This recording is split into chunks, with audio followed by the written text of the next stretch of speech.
Good morning, everybody. Today we are going to continue the application of Cartesian kinematics. So we started last time talking about we have a motion in the XY coordinate system. So today we have a really interesting application for this. It's called the projectile motion. So projectile motion, it's like anybody that you are gonna, for example, throw it, like a ball, anything that is gonna move on a curve, all right? So this is kind of the application, or even a bike curve that is gonna be like biking on a ramp, and then he's gonna jump, and then moving on a curve. And mostly these bodies are moving under the gravitational acceleration. So let's see how we can solve this kind of problem. So I'm going to solve two problems. There's lots of problems in the textbook, and also solve it and unsolve it if you want to do more things.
Right, so projectile motion is still an application of the Cartesian coordinate system. Cartesian coordinate system, that means you have x and y coordinate.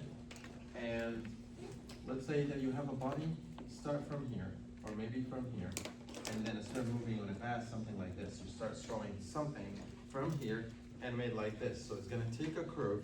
This curve is bounded by the gravitational acceleration, and we need to find out the final kinematics at some point here.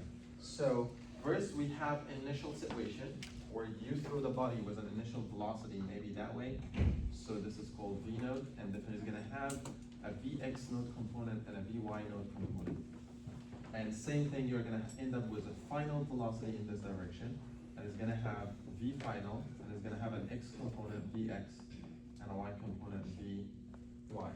So the thing is, these bodies is going to take a curve. This curve is based on the initial velocity, or the initial things that happen here, your position, your velocity, your acceleration. Usually they start from rest, but sometimes they don't. Because the thing is, in some situations, like you have this body to move up there, you have to give him an initial velocity.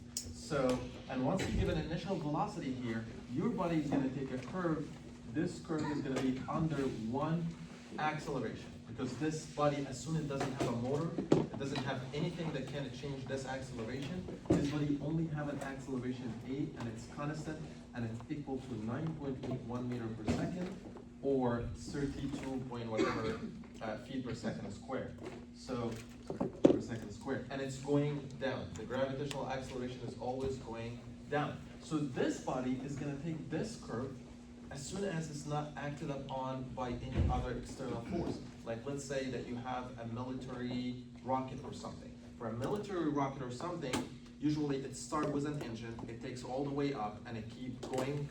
At some point it helps the rocket to go up, and at some point this engine or this fuel is going to be done. There is a navigation system inside the rocket to make the rocket move in a specific track.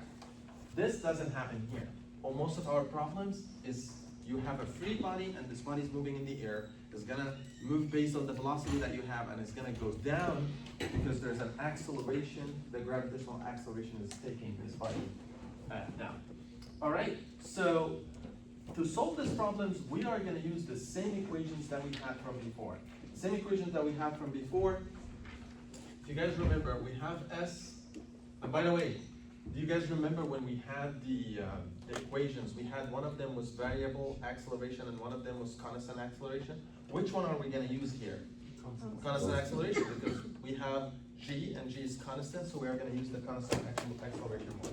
So this one is s minus s node is equal to, if you guys remember, it was v node t minus t node plus 1 over 2 a constant t minus t node squared, and the velocity was v minus v node a constant t minus t node, and the other last one, v squared minus v node squared is equal to t a constant s minus s node.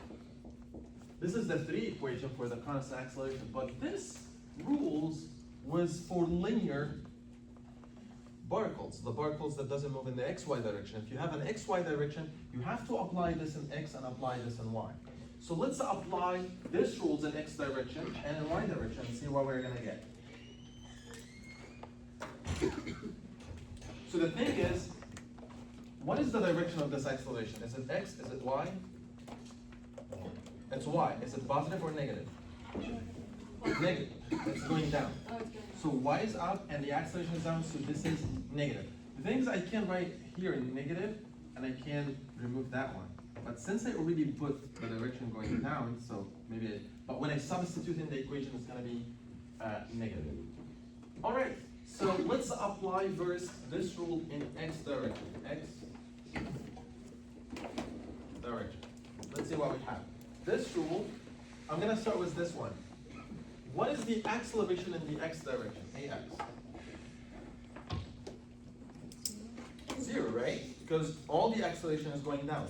You give the body velocity, and in the air, the body doesn't have an engine or have anything that can give it a thrust in the x direction. It's only the gravity is taking it down. If it has an engine, it's gonna keep going up. All right? So you have ax is equal to 0. So if you want to substitute in this equation, the acceleration is equal to 0. So all this part is going to be, the right-hand side is going to be equal to 0. So you are going to end up with vx minus vx node equal to 0. So basically, the initial velocity in the x direction equal to the final velocity in the x direction. All right, the second part is, let's substitute in this. Right now, since we are talking about x direction, so I'm going to substitute with x, like I'm going to remove s and I'm going to x. X minus x node is going to be equal to v node x multiplied by t minus t node minus or plus 1.5 multiplied by g, which is 0. So all this term is 0 because there is no acceleration in the x direction. So this is going to be equal to this part. So basically, in the x direction, we have these two equations. You're going to ask me, all right, it's next step, we substituted in this and this, let's substitute in that. Thing is, if you substitute in the third equation, the acceleration is equal to what? 0. So v squared minus v node squared in the x direction is equal to 0. So we're going to get the same equation like the first one, vx equal to vx node. So it's going to give us the same thing, so I'm not going to do it. All right? Okay, so let's see in y direction. Y direction is going to be much more complicated than this, because right now ay is equal to negative g, right? So let's see how this is going to turn out. So the thing is, you're going to have y, let's substitute in the first one, y minus y node is going to be equal to v node y multiplied by t minus t node minus 1 over 2 multiplied by g multiplied by t minus t node squared. That is the first equation. Second equation, vy minus vy node is going to be equal to negative g multiplied by t minus t node. So I remove a and I put negative g in each one of these. Same thing here. Vy squared minus vy node squared is going to be equal to negative 2 y minus y node. So that is the equations. One of them is in the x directions, one of them is in the y direction.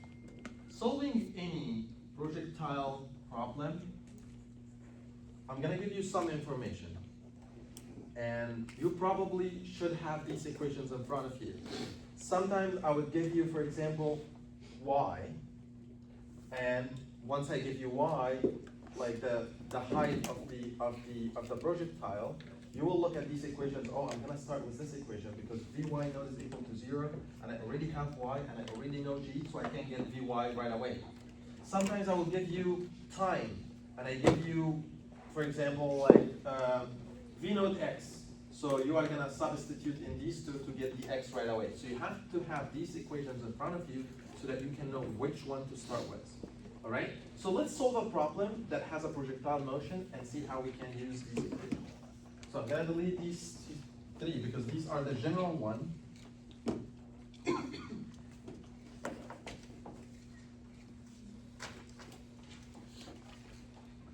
Let's solve this problem.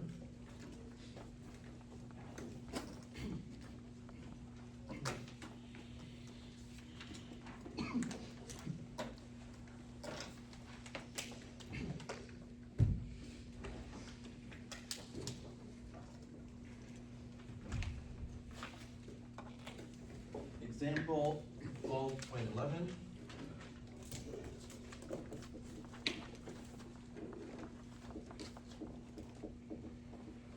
Okay, example 12.11 says a sack slides off the ramp.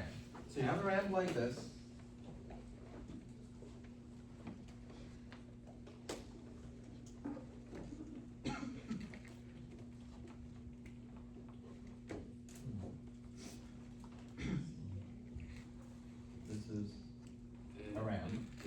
And you have a bunch of sacks sliding on this ramp from here, like you have sack here, and this sack, once it slides on the ramp, is gonna get off here at a speed, whatever it is, and come down here until it comes to the ground.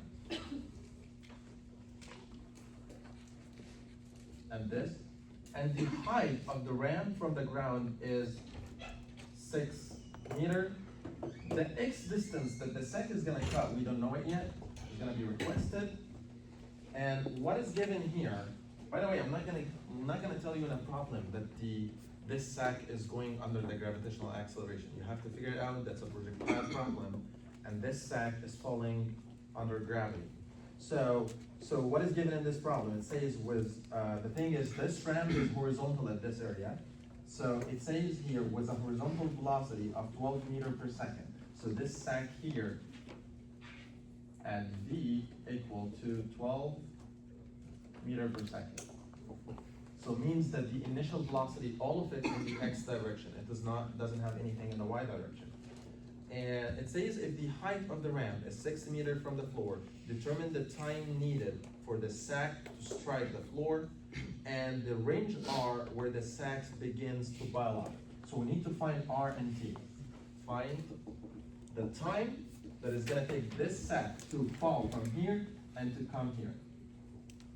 And the range R, all right? So right now you are given time and you are given the height. The thing is to solve any projectile motion problem, you have to put your axes, x and y axes. You can put them anywhere you want, but we need to put them in a way that is gonna make us solve the problem easily, right? So what do you think, where's the easiest that I put my x, y coordinate?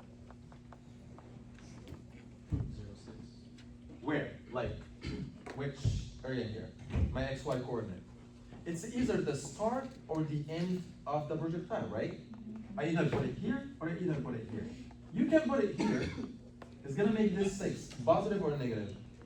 If you put the x, y here. Positive. But if I put the x, y here, this is x and this is y. This 6 is gonna be positive or negative? Negative, right? So you have to be careful with the signs, right? So I'm gonna start with x and y here at the start point. So what I know about this problem, I know that if I put the xy, I know that Vx node is equal to 12 meters per second. What else do I know? I know that, how about y node and x node? The bodies start from here. So y node and x node is equal to 0, right? It starts from the origin. But if you put here the x and y coordinate here, that means that x node and y node are, like if you put it here, so it's going to be negative r and negative 6. So that's why I put my xy coordinate here. So I can start with x node and y node equal to 0. The final y that this body is equal to, the final y here, it's negative 6 because I went to the negative side. This body didn't went up, it went down. So it's negative 6. How about the final x? Is it negative r or positive r? Positive r. Alright, so this is the things that I know about the problem. I translated all the information that is given to me here. Yes? It's a question more on the equations. This one? Yeah, on these equations. Yeah. Since the equations are an application of the constant acceleration equations, will we be given both, or? You mean you are, no, well, you are gonna be given the regular one. It is in the sheet. Actually, I'm gonna upload it. It's gonna be something like this. Okay. Alright, this sheet has all the equations, like general, non-constant acceleration with constant acceleration. I didn't give you these ones, but I allow you, if you guys wanna write things on the side of the equation. Like if you wanna write something on the top, something on the side, and it's gonna be only one sheet, so you have to have it like, because there's other equations that we're gonna use in rigid bodies in another sheet. So you're gonna have only one sheet allowed in the exam. You can write whatever you want on it. Are we allowed to write on the back? The thing is, the back there's other equations. Oh, okay. So you have to find spaces. I see. But it has all the equations, just maybe a few of them that you can put. All right? Isn't that good enough? Cool. All right. So here, this is what is giving me in the problem. Can we try to find what is the easiest way to tackle the problem based on this equation? By the way, I'm gonna use this and I'm gonna use this. You can start in the x direction, you can start in the y direction. Sometimes it's better to start with one of them better than the other one. Why? Because some of them, like let's say, okay, what do I know? I know that Vx equals Vx node. Since this is Vx, I know that the final Vx is gonna be equal to 12 meters per second, right? From here. And second equation, x minus x node. Do I know x here? I don't know x, right? It's unknowns, all right? So it's r. I know that x node is equal to 0, but the final x is equal to r. Do I know the time? I don't know the time. So it's gonna be equation in two unknowns. Is that okay? Yeah, it's okay. Like, but it's better to solve the equation in one unknown and then use this unknown to solve it here. But let's do it the hard way. Let's say we are going to solve in x direction first. In x direction. In x direction, let's do this. I'm going to say Vx is going to be equal to Vx node, and it's going to be equal to the 12 meters per second that is given. Let's do the second equation. X minus x node. X is equal to r. X node is equal to 0, because it starts from the origin. It's going to be equal to V node x, which is given, 12, multiplied by t minus t node. T, I don't know it. T node, it starts from 0. So basically, I know that r is equal to 12t. Did I solve anything? Not yet. I just got an equation into unknown. The thing is, I need to find a way, because that's the two that is required, t and r. So I need another equation with this one so I can find both of them. So to do this, we need to turn to the y direction. So I'm going to say here, in y direction,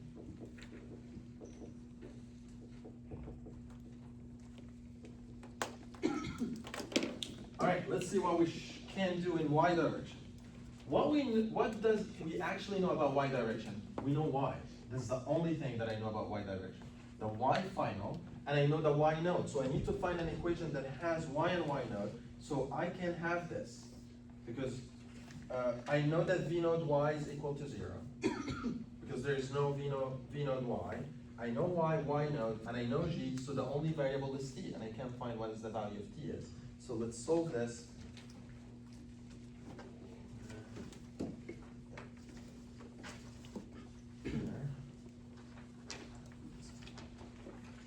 So in y direction, okay guys, y minus y node, so I have the final is negative or positive 6, so it's going to be negative 6 minus 0 equal to v node y. V node y is going to be equal to 0. And here I have negative half multiplied by 9.81 multiplied by t minus t node, which is 0, all squared, right? So the thing is, let's say that you made a mistake and you didn't say that the 6 meter is negative, like you put it positive. And then you end up having positive 6 equal to negative something multiplied by the time, and then the time is going to be negative. Does that make sense? If something doesn't make sense, and you have to go watch up your sign, like what did you do in the signs, what did you mess up? All right, so this sign is going to go out with this sign, so I know that t squared is going to be equal to 6 multiplied by 2 divided by 9.81, and I need to take the square root of both of them so I can find the final value of t, which is going to be 1.11 second. So what is after this? I got the time that this sack is going to take from the ramp to fall down here. So did I solve the problem? I need to find r, and I already have an equation here that r is equal to 12 multiplied by t 1.11. So this is going to give us 13.27 meters. So r is equal to 13.27 meters. All right, is it difficult? Bunch of equations, you put them in front of your eyes, and then based on what's given in your problem, you try to figure out which equation is going to get you faster. Some of you is going to be, oh, what if I tried, because since I have y and I have g, and I have this, and I try to find vy. But the thing is, having vy at the end is not required. Like, I didn't ask you for it. So there's no point of me wasting time to get this. Unless I ask you, try to find the final velocity of the body when it landed. So you will have to find what is the value of the v at the landing. So you'll have to find vx and vy. And we already found vx here, right? Vx is equal to vx node is 12 meters per second. So if you want to find vy, you can substitute in this equation or in this equation and get vy. So if you have vx equal to 12, vy, you get it, and then the final v is the square root of vx squared plus vy squared, right? But I didn't ask for this. Okay, so let's solve another problem to end this topic. It's a little bit harder.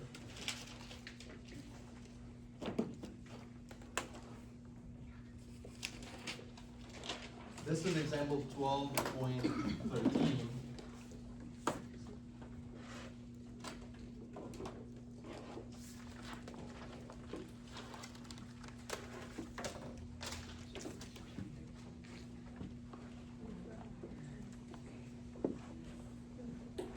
All right, in this example, it says that the track for this racing event. So you have a racing event.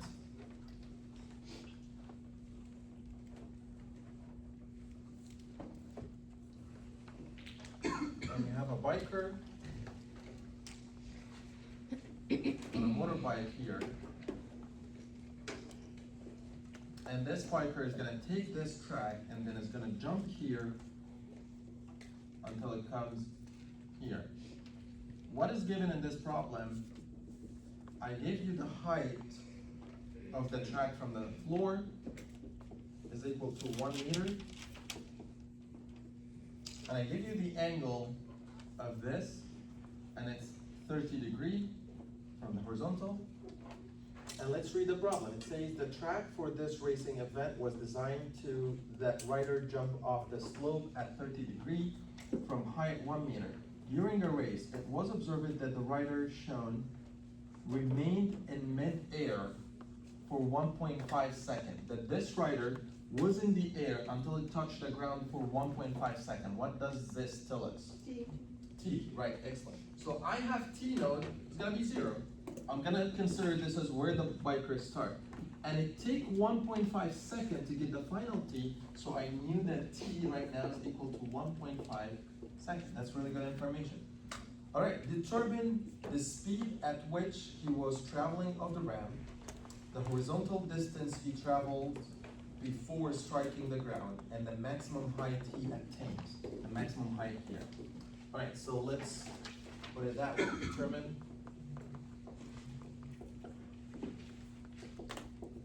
Number one, I want to know V node, this V node.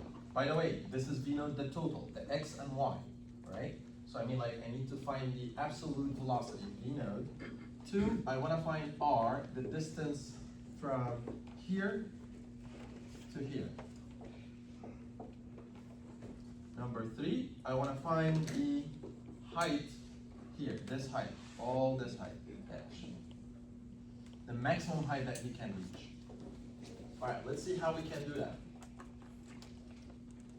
Well, I have to look at my equations here.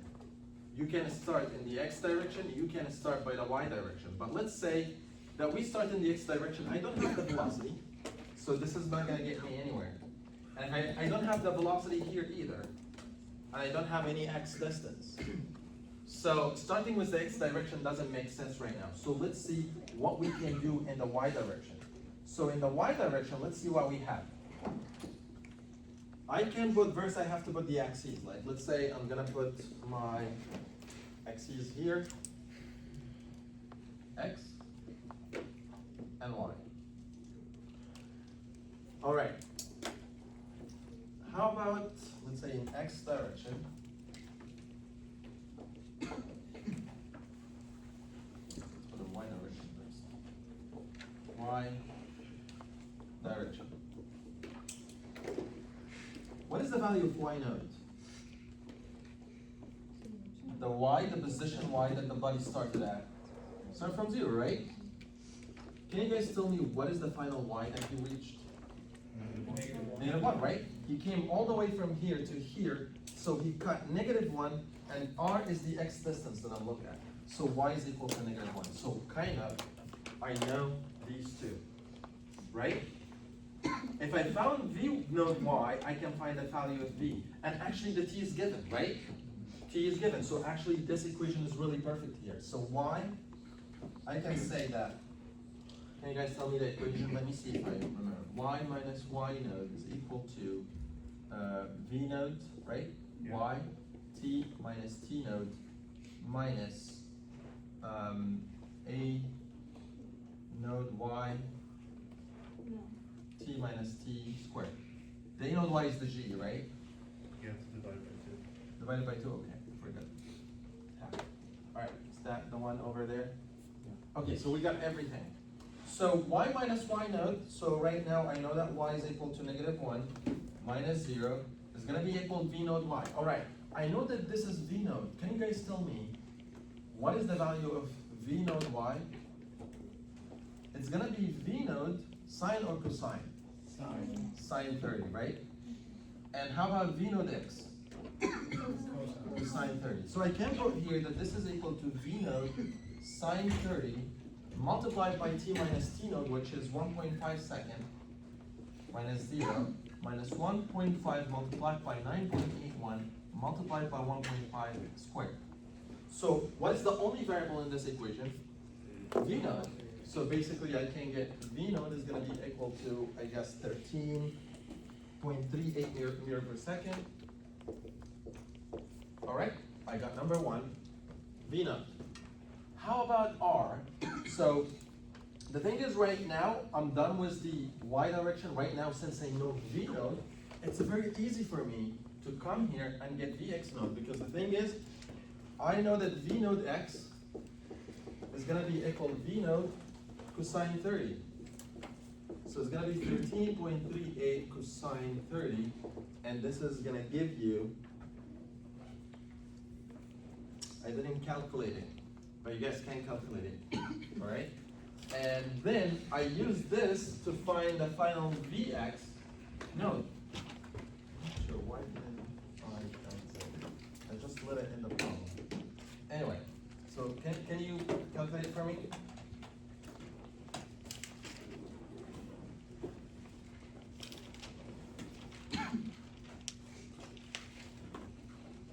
$11.58.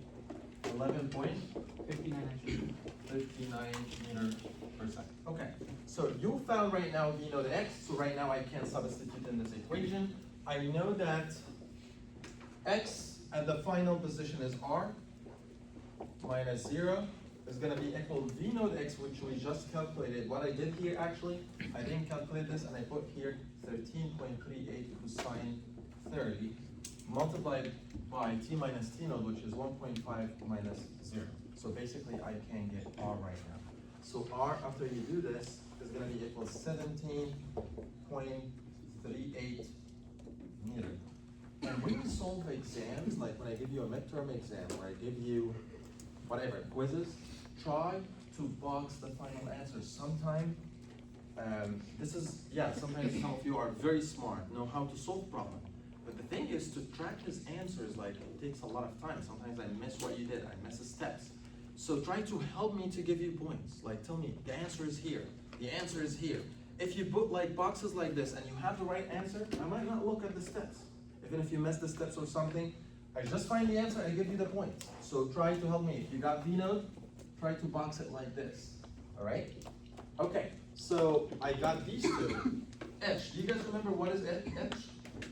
H is the maximum height that the body reached, okay? The biker take off from the ramp at a very, very high velocity, V node, that was 13 meters per second, and then goes up in the air. He's gonna go for some point, and at some point, like, he's gonna lose his momentum and it's gonna come back down. Depends on how much initial speed he has. If he has a really, really high speed, he's gonna go really high, but at some point, the gravity is gonna take him down. But what is special about the maximum height that he reached here? Velocity, y is equal. What happened to the velocity? It's equal to 0 because it changes direction. The Well, velocity it's not all of it is equal to 0. the velocity of the y. The velocity in the y. The thing is, at this point, he lost all his x, like all his y velocity. Like he was going up, up, up. So the y velocity is keep going down because the gravity is keep grabbing the y velocity. So the gravity at some point is gonna grab all the velocity. The velocity in y directions keep getting decreasing until all his velocity is in the x direction. So he only has vx here. So what is special about h? That at h, the vy is equal to 0. That's what is special about this point, that there is no vy. So let's look at the y direction. So since there is no vy, and I know vy node, this is not gonna give me h. So this is gonna give me h. Why did I do that? Look, right now, I'm just like looking at the equations. Oh, this equation has vy, so I'm gonna use this. But when I use this, oh, vy minus vy node, I know this, and I know g, and I know time. So I know everything in the equation. So this equation is not gonna help me to get h. So let's look at the second equation. I know vy, I know vy node, I know g. All what I want is the y, is the height of the biker, right? So let's substitute in this equation. So vy is equal to 0, minus vy node, where is it? Okay, vy node is here. It's gonna be equal to v node, which is 13.38 sine 30. It's gonna be equal to minus 2g, so minus 2 multiplied by 9.81, and all this multiplied by y minus y node. I know for sure that y node is equal to 0 here. The body started from 0 and 0. All what I want, what is the value of the y here? How much height above 0 he got? So this is gonna be y that I don't know, minus 0. So this equation is one unknown, so basically I can get y. Once you solve this, you'll find out that y is equal to 2.28 meter. Did I solve the problem? So why? Because he's not asking about y, he was asking about the maximum height above the floor. So what is the next step that I should do? H is gonna be equal to, I just only got this. So it's gonna be this plus 1 meter. So I'm gonna have, H is gonna be equal to y plus 1, which is 2.28 plus 1 is gonna be 3.38 meter. So I have H is equal to 3.38 meter. Because the thing is, this is giving you y, and the y is like measured from here. So it only gives you this, doesn't give you the whole thing. Did you guys get that? So this is basically mostly about the projectile motion. In a projectile, you put these equations in front of you. See what you know about the projectile and try to substitute in each equation, and then you're gonna solve the whole thing. So the key is, it's translating the problem. So I'm giving you, oh, it's flying in the space. So I didn't tell you that Vy here is equal to 0. But somehow you have to use your brain a little bit. Oh, he flew all the way, and the curve at some point is gonna get flat, so the velocity is gonna go down. By the way, he's gonna have a Vy after this point. But what is special about Vy after this point? It's negative.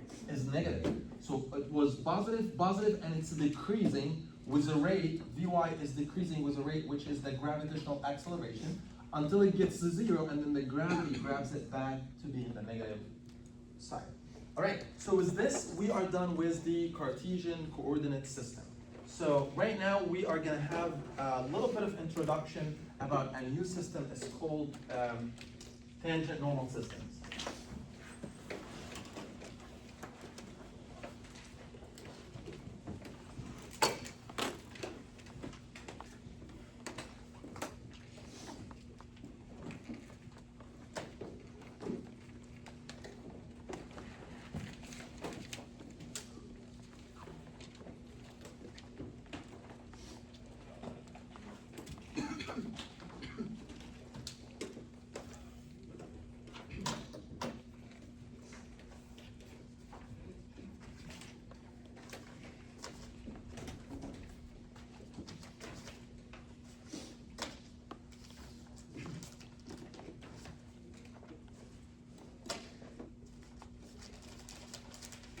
So we are still in chapter 12. The next chapter is going to be about Newtonian kinetics. So we are still doing kinematics, but in a different coordinate system. And this is chapter 12.7, curvilinear motion, tangent, normal.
What's that last word on the end? What? Tangent normal. Tangent normal. So let's say that we have a track like this, and you have a body is gonna move on this track. So usually what we know about that track, we need to know the center of this track. The thing is, if you have a curve that is connection from multiple curves, so basically you might have this part having a center, and this part having a different center, and this part having a different center. So centers keep changing. But let's look at just this part, like from here to here. And this body is moving from here to here. So usually we have an origin, and we have a radius. But since this is not a circle, we call it rho. Rho, that means this is the radius of this curve at this instant. Okay?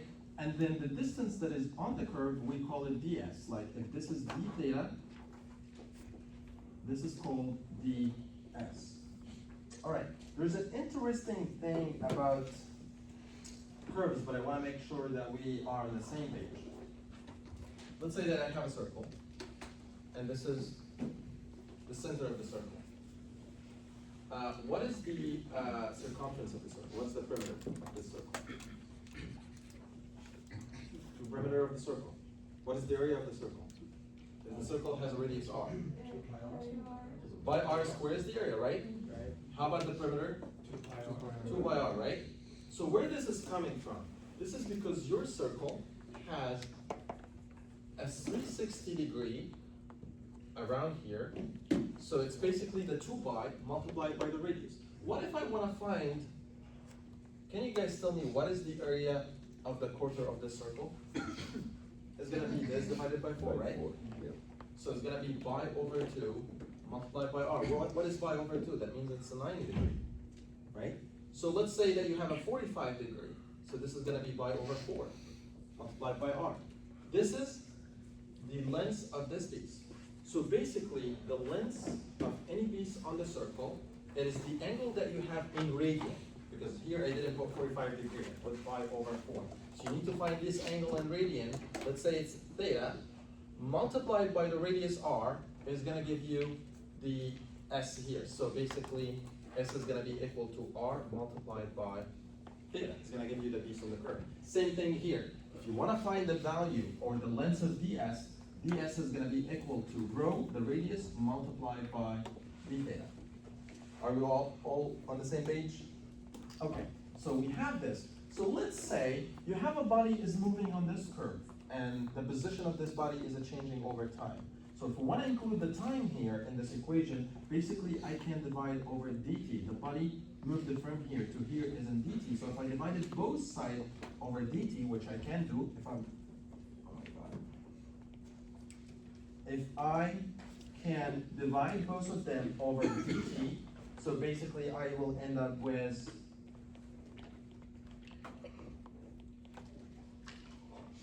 what is ds dt? The time rate of change of the position is velocity. So basically I can say that the velocity is equal to rho multiplied by theta dot. And theta dot is the angular change of the position. We call it angular velocity. Okay? So the linear velocity is the radius multiplied by the angular velocity. So we proved that. Okay? Alright, so let's get to the next point. Let's actually put, before I do this, I want to talk about the tangent and normal. So what is tangent and normal?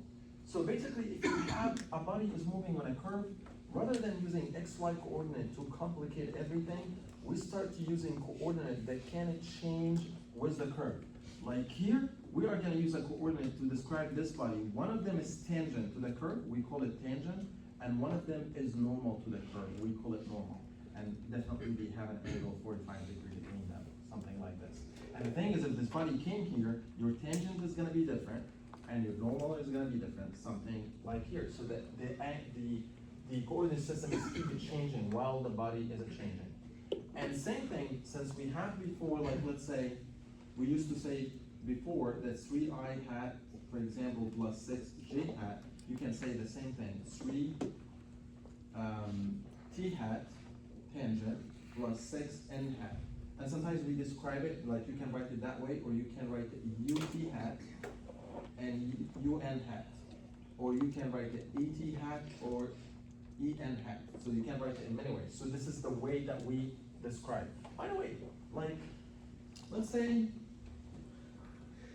this is the direction of n, this is t hat, and this is n hat.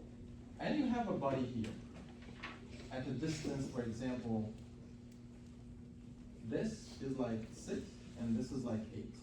So basically, if you want to describe this length, so this length is at 8 t hat and 6 n hat, right? You can call this I hat or j hat, you can call it whatever you want. But the thing is, we give it this name so that we can distinguish which is tangent and which is normal. The tangent, okay, you have to listen to this. The tangent is always tangent to the back and in the direction of the increasing velocity. So if the velocity is increasing that way, so that is the tangent direction.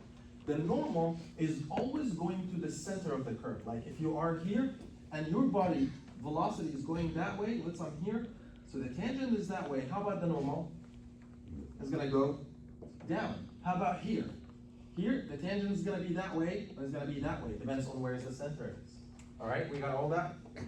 Okay, so let's put this in a small example. Let's say that I have a body, a particle, the y is it changing as a function of sine 2x?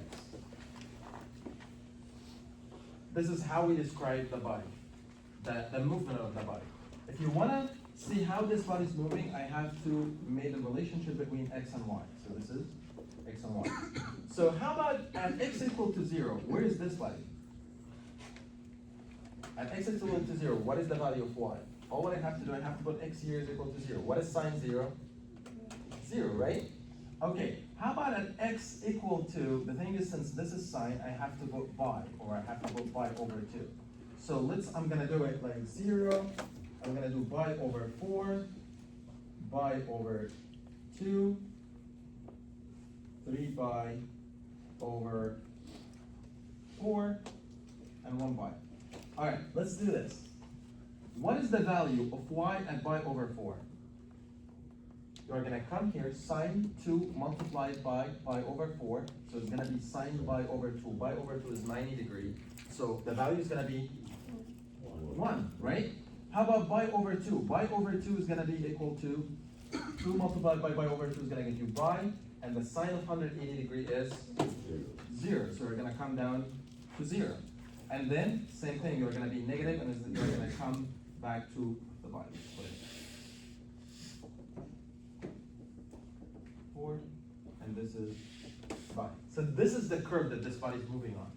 All right, and I told you earlier, like let's say I told you that the velocity isn't changing. The velocity is increasing if the body, or if your x is more than 0 and less than pi over 2. And the velocity is decreasing if x is more than pi over 2 and less than pi. So what does this mean? All right, so the thing is, the acceleration of your body has two components when we talk about curves. Like, let me put it up there.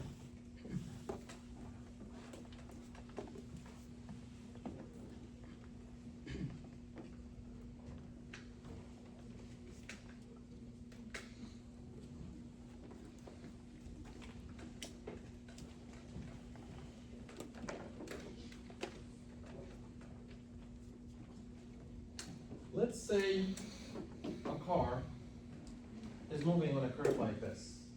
Sometimes you are driving on a highway and the highway is going up there like this. So it's a curve. So the center of this curve is somewhere here. All right? So what happens when this car drives on a curve? Usually your car is here. Your velocity is always tangential. VT. V tangent is in the tangent direction. That's why usually we write it V because there is no velocity is going in the normal direction, because here is the direction of the center. So what makes this car, if it's driving on a curve, like let's say this is curve and the drive on the curve, what makes this car doesn't leave the curve? Because the gravitational acceleration is pulling it down. Unless you are moving very, very high speed and you will like, this speed is really high, so you're gonna leave the curve, but the gravity is gonna grab you at some point. So usually you are stuck with this curve. You cannot leave it because you have, by the way, do you guys imagine this as a horizontal curve or a vertical curve? Vertical. Vertical, right? You can actually imagine it as a horizontal too. Like let's say, all right, this is actually a perfect example as a horizontal curve. You are driving on a road and you are gonna take an exit, and the exit is on a curve. So what you see on the sign on the curve, like the main road is like 75 miles per hour, but when you drive and you want to take an exit, it's like 40 miles per hour or 30 miles per hour. Why you decrease your speed? Because if you have a high speed, you cannot maintain being in the curve. The thing is, there's going to be a lot of normal acceleration trying to take you out of the curve. That's why you are trying to slow down so that you can maintain being in the curve. So let's take it little by little. You are driving here on a horizontal curve, right? So this is the velocity V. So if you are speeding up, there is a tangent component of the acceleration. It's called a tangent, okay? And there's a normal component that you have to develop. It's called an to maintain being on the curve. Because the thing is, if there is no an component, you are gonna keep going that way. So what makes your acceleration deviate from being on a straight line to come beyond the curve? Because you have a normal component that's grabbing you, all right? So that is for the normal component. And if you take both of them, it's gonna be something like the total is something like this. A total, which is the square root of A tangent squared plus A normal squared. We're gonna talk about it in detail in a little bit. But all what I want you to understand, that there's two components of the acceleration. One of them that control the speed, like it makes it, are you speeding up or slowing down? So that is, it's called A tangent. And there's another component, it's called A normal, to keep you in the curve. Because the thing is, if at some point you lost the A normal, like if you drive your car and you are taking the curve, if you didn't turn your steering wheel, you're not gonna maintain being on the curve. Like if you start straining, you're gonna shoot out of the curve. So that's why you're turning the steering wheel so that you can develop A normal so that you can stay on the curve. All right, so this is the acceleration that we have. So let's get back here to this curve. It says that the velocity is increasing in this part from 0 to pi over 2. That means if you are here, your velocity is going that way, and also your tangent acceleration is going that way, and always the normal is in the direction of the center. So that means that the tangent and the velocity, A tangent and the velocity are in the same direction. If you are slowing down, these two need to be in the opposite direction. The velocity is that way and the acceleration is grabbing back. I'm still here, so if I'm here, so I'm gonna have V and A tangent in this direction and A normal in this direction. Let's say I'm here, and I'm driving that way, so that's the direction of my velocity, but I'm slowing down. What is the direction of the tangent acceleration? It's gonna be in the opposite direction, A tangent. How about the normal? The normal is always in the center of the curve, because to maintain being on the curve, you have to have an acceleration in the direction of the center of the curve. Same thing here. If you are here, this is the velocity, and this is the tangent, and this is the A normal. So that is what is all about tangential and normal acceleration. So basically, it's one component. Like usually, it is the component that you are doing the steering wheel with. So you are trying to make the acceleration a little bit that way, so your car doesn't shoot outside the curve. But it has two components. One of them to keep the car moving, not slowing down, and one of them to maintain the car on the track. Okay, so let's analyze this and put it in terms of velocity and acceleration. Okay, so I'm gonna erase this bar.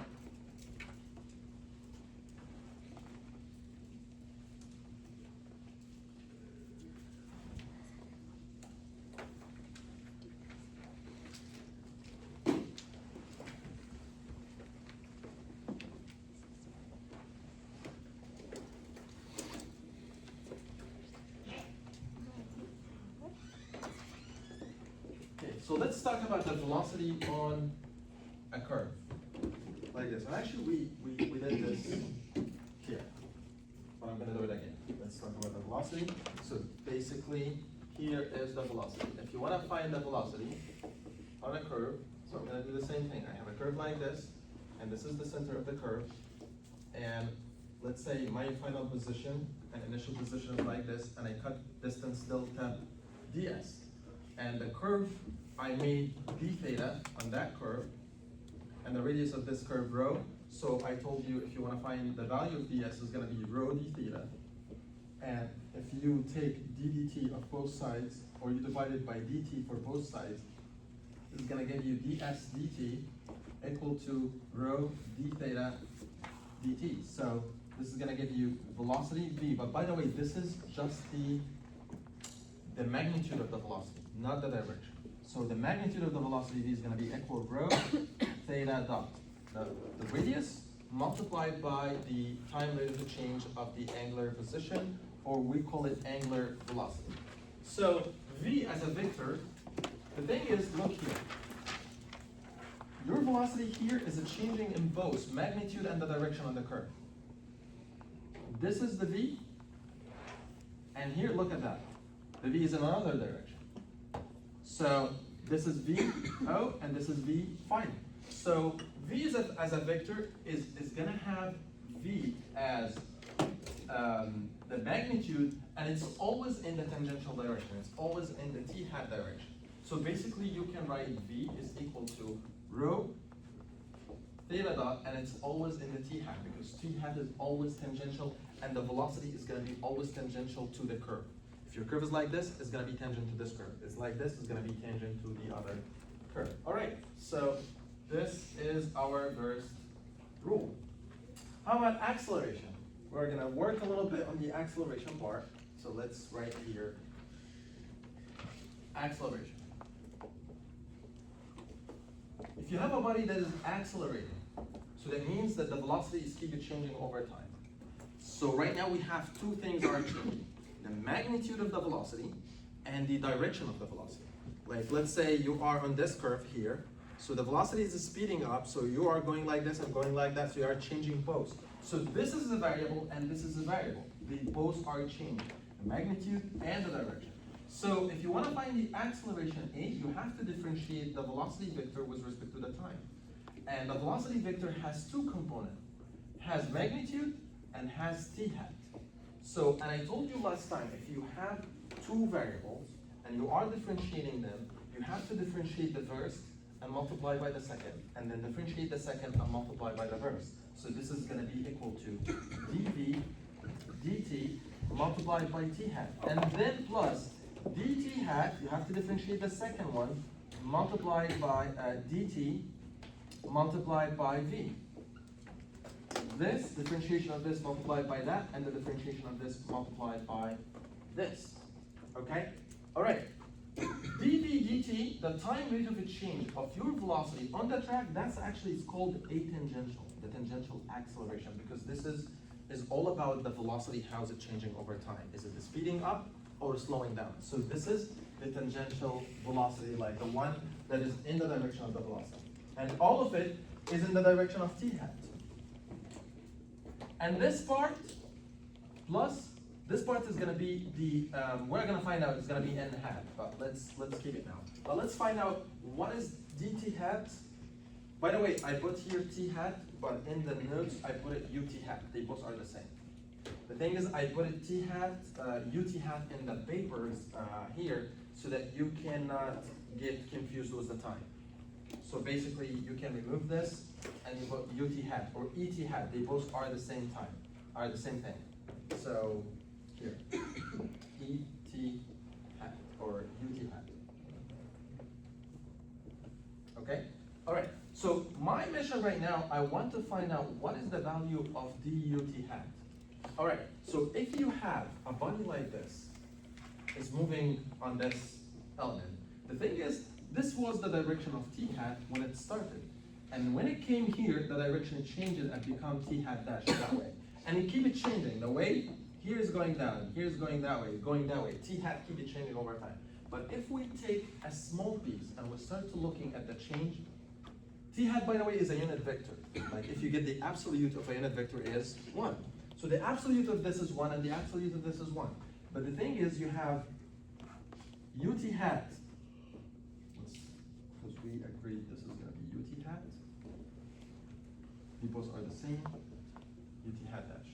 This was the direction. Now let me take this one and put it on top of this one. So it's going to be something like this, ut hat dash. What happened actually, the velocity was going that way, but when it come here, it shifted a little bit up there. So you have a little bit of d theta here, and actually it's equal to d theta here, because this is the change in the direction here and here. So this is d theta. That's what happened. The value as a magnitude is equal to this magnitude. So what happened is just this little change from here to here.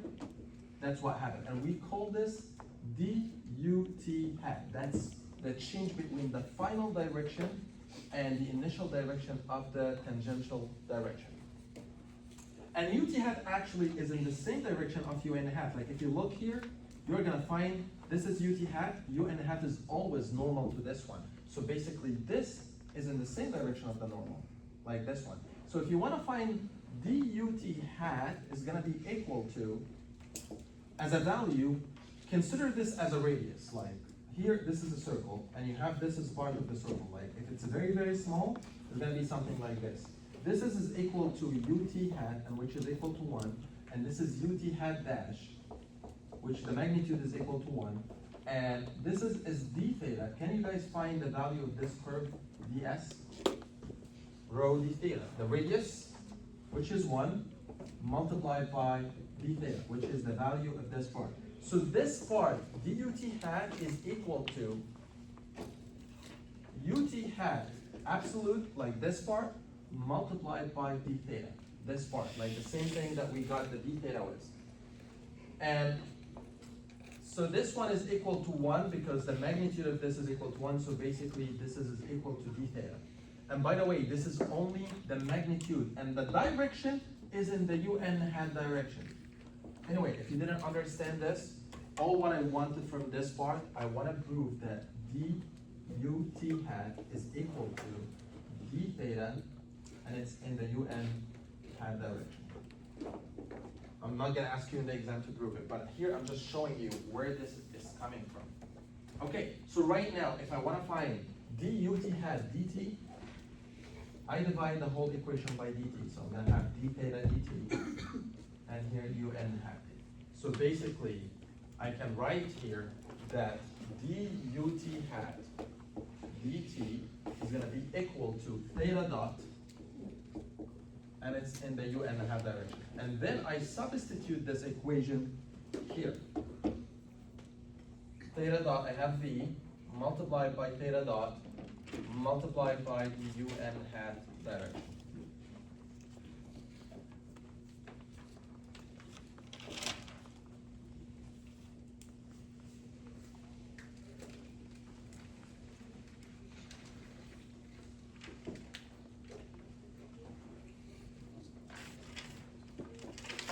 Okay, so let's take this equation.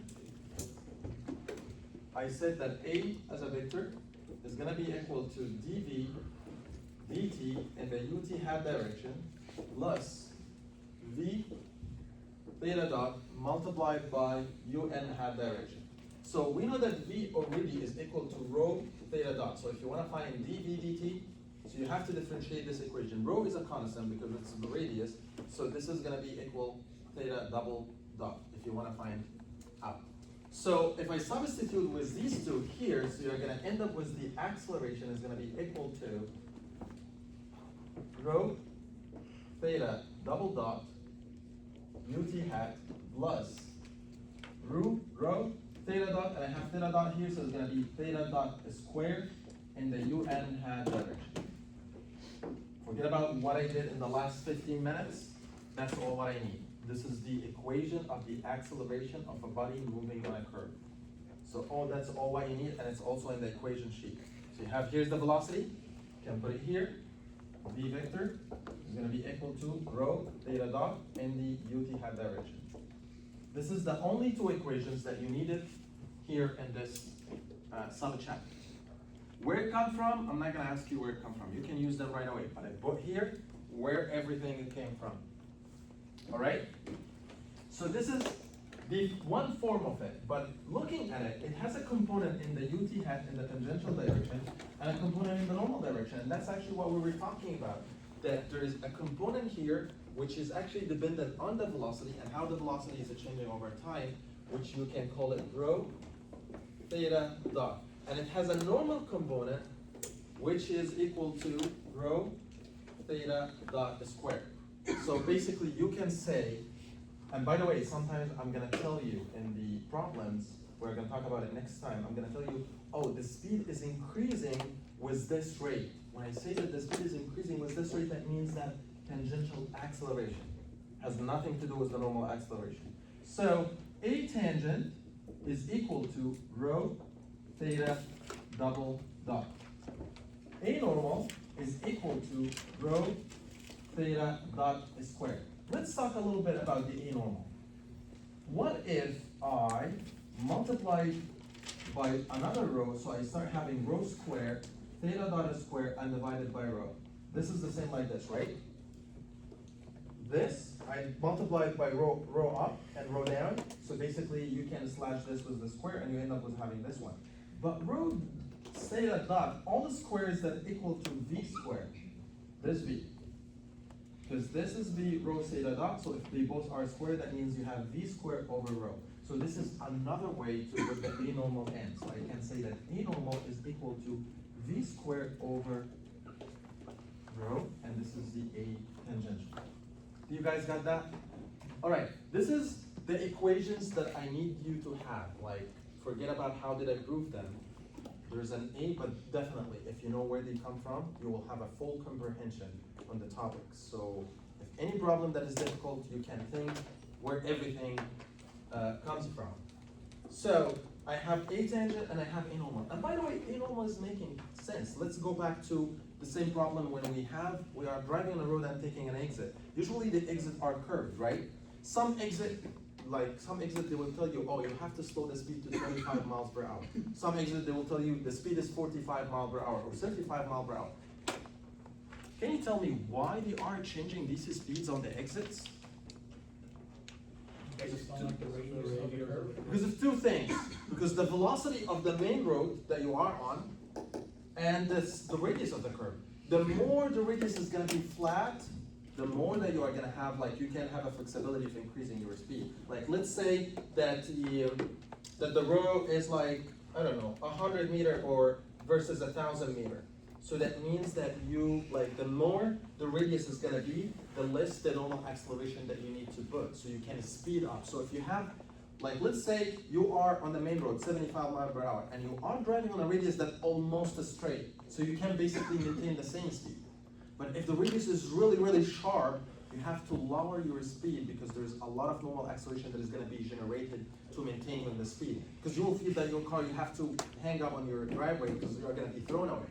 All right? Same thing with your speed. The speed of the main road, the V, if you are on a high-speed road, like 75 miles per hour, and another one is 55. So basically, they are assuming that you were at a lower speed. So basically, you have to go down from 50 to 25. But if you are 75, so you're going to go down from 75 to 35. So it's basically depends on both of these, the radius of the road and the velocity that you are driving your car with. Next time, we're going to solve some problems and also it has cars and moving on roads and stuff like this and see the application of all that. But all what I want you to know is to figure out where I got these equations from, and if you don't, you have to memorize them, understand that they have two components, and what does each component mean? Oh yeah, I have tangential, I have normal. Tangential, that means in the direction of the speed. Normal, that means this is the acceleration that maintains on the curve. All right? Okay, so that's it for now, and see you guys next week. Before you guys leave, we are gonna have a quiz on Tuesday on the, not on the curvilinear motion, on the linear one. So I believe it's based on the verse 2, 1.5 lectures. And it's gonna be on Canvas. I'm gonna open the quiz at night of Tuesday, and it's gonna be open for 24 hours. So you're gonna only have one shot. You look on Canvas, solve the quiz, 30 minutes, you have your quiz written, and then you take a picture, upload it on Canvas. Okay? All right. Do you have any practice quiz posted? Practice questions for the quiz posted? Just based on the homework, like, you could just maintain only the homework, so there's something like in the lecture. Or Because you changed the hair, I was like, I wonder if that is like, I was like, and I was like, yeah. I forgot that you were going to it's still here. But then like Amy started talking. I even see one. Are y'all staying on campus? This one? Oh, okay, let's go. The next one, yeah.